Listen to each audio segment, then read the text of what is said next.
वहीद मुराद 1960 की दहाई में फिल्म इंडस्ट्री में एक तूफान की तरह आए और पूरी तरह से फिल्मी सनत पर छा गए। उन्होंने फिल्मों में अपनी जानदार अदाकारी, मुकालमे की अदायगी और दिलकश इजहार से कामयाबियों की इंतहा को छुआ, जबकि उनकी मशहूर कुन शख्सियत और बालों के स्टाइल ने उन्हें नौजवान नस्ल का मकबूल हीरो बना दिया। और ये उनकी जात का सहर था कि वो मद्दाहों में चॉकलेटी हीरो पुकारे जाने लगे। वहीद मुराद ने 1938 को सियालकोट में एक मुअज़्ज़ज़ खानदान में आंख खोली। वो बड़े सगीर पाक व हिंद के मारूफ फिल्म तकसीमकार निसार मुराद और शीरी मुराद की वाहिद अकलौती औलाद थे। उन्होंने कराची के एक सनतकार इब्राहिम मेकर की बेटी सलमा से 1964 में पसंद की शादी की। उनकी एक बेटी आलिया और बेटा आदिल मुराद हैं, जबकि एक बेटी का बचपन में इंतकाल हो गया था। उन्होंने SM आर्ट्स कॉलेज से ग्रेजुएशन करने के बाद कराची यूनिवर्सिटी से अंग्रेजी अदब में मास्टर्स की डिग्री ली और अपने वालिद के फिल्मी बैनर के तले पहली फिल्म इंसान बदलता है से अपने फिल्मी सफर का आगाज किया। वहीद मुराद सांवली रंगत और बड़ी बड़ी आंखों वाला हीरो, जिसकी मकबूलियत से हीरोइंस के शौहर भी खायब थे। दिलों में उतर जाने वालों को मौत नहीं आया करती। मौत उनकी रूह को ले उड़े या जिस्मों को फना कर डाले, वो जिंदा रहते हैं क्योंकि दिलों के रिश्ते अटूट होते हैं। इसकी जिंदा मिसाल वो अदाकार हैं जिन्होंने अपने जुदागाना अंदाज, दिल मोह लेने वाली अदाओं, बड़ी बड़ी मखमूर आंखों, मुनफरद हेयर स्टाइल और शौक अदाकारी के बल पर लातादाद दिलों में कुछ यूं घर कर लिया कि आज उनकी मौत को 4 अशरे होने के करीब हैं। लेकिन हर आने वाला दिन वहीद मुराद की शोहरतों को दवाम बख्श रहा है।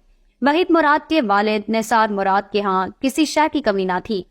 मैं पहले आपको बता चुकी हूँ, वहीद मुराद ने हसूल तालीम के बाद अपना फिल्मी सफर अपने वालिद निसार मुराद की मुराद फिल्म कॉरपोरेशन के बैनर तले जाती फिल्म जब से देखा है तुम्हें से किया और उसके बाद इंसान बदलता है भी प्रोड्यूस कर डाली। इन फिल्मों की तकमील के दौरान फिल्म स्टार दर्पण ने उन्हें खासा तंग किया क्योंकि वहीद मुराद का ताल्लुक कराची से था और दोनों फिल्में भी वहीं बनी थीं और दोनों में हीरो का किरदार दर्पण अदा कर रहे थे, जो लाहौर से मुकर्ररा वक्त पर कराची ना पहुंचते और वहीद मुराद को खासा नुकसान उठाना पड़ता। दर्पण की तरफ से दी जाने वाली परेशानी में भी कुछ राज पिन्हा थी। दर्पण के इंतजार ने फिल्मसाज वहीद मुराद को परेशान कर दिया, तो ऐसे में उनकी फिल्म की हीरोइन ज़ेबा बेगम ने उनको एक ऐसा मशवरा दिया जिसने वहीद मुराद की जिंदगी की काया ही पलट डाली।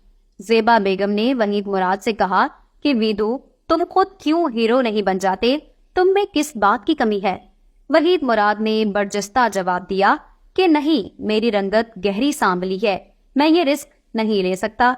लेकिन दर हकीकत ज़ेबा बेगम की कही हुई बात वहीद मुराद के दिल को भा गई और उन्होंने मशवरे पर अमल करने से पहले खुद को फिल्म के पर्दे पर आजमाना चाहा और SM यूसुफ की फिल्म औलाद में काम करना कबूल कर लिया। यूं कैमरे के पीछे खड़ा वहीद मुराद जब कैमरे के सामने आया तो कैमरे ने कमाल गर्मजोशी से उसे खुशामदीद कहा। कैमरे की कबूलियत के बाद वो देखने वालों की निगाहों को कुछ यूं भाए कि देखते ही देखते हर निगाह का मरकज और दिल की धड़कन बन बैठे और ज़ेबा बेगम का वीदो को दिया हुआ मशवरा कारगर साबित हुआ और वो फिल्म साज से फिल्म हीरो बन गए। वहीद मुराद अपने वालिदैन के ही अकलौते नहीं बल्कि फिल्मी दुनिया में भी यकता और मुनफरद अदाकार थे। उनकी चाल ढाल और अंदाजे गिरफ्तार किसी दूसरे फनकार से मेल न खाते थे। उन्होंने अदाकारी के नए असलूब मुतारिफ करवाए, अपने किरदारों में हकीकत से करीब तरीन एक्सप्रेशंस और डायलॉग डिलीवरी को अपनाया। गाने की पिक्चराइजेशन में उनका अंदाज इस कदर जाजिब था कि साथी अदाकारों के अलावा हमसाया मुल्क के अदाकार भी मरऊब हुए बिना ना रह सके। उनका मुनफरिद हेयर स्टाइल उनके चेहरे को मजीद दिलकश बना देता और बड़े सगीर में दलीप कुमार के बाद वहीद मुराद के हेयर स्टाइल को सबसे ज्यादा अपनाया और पसंद किया गया।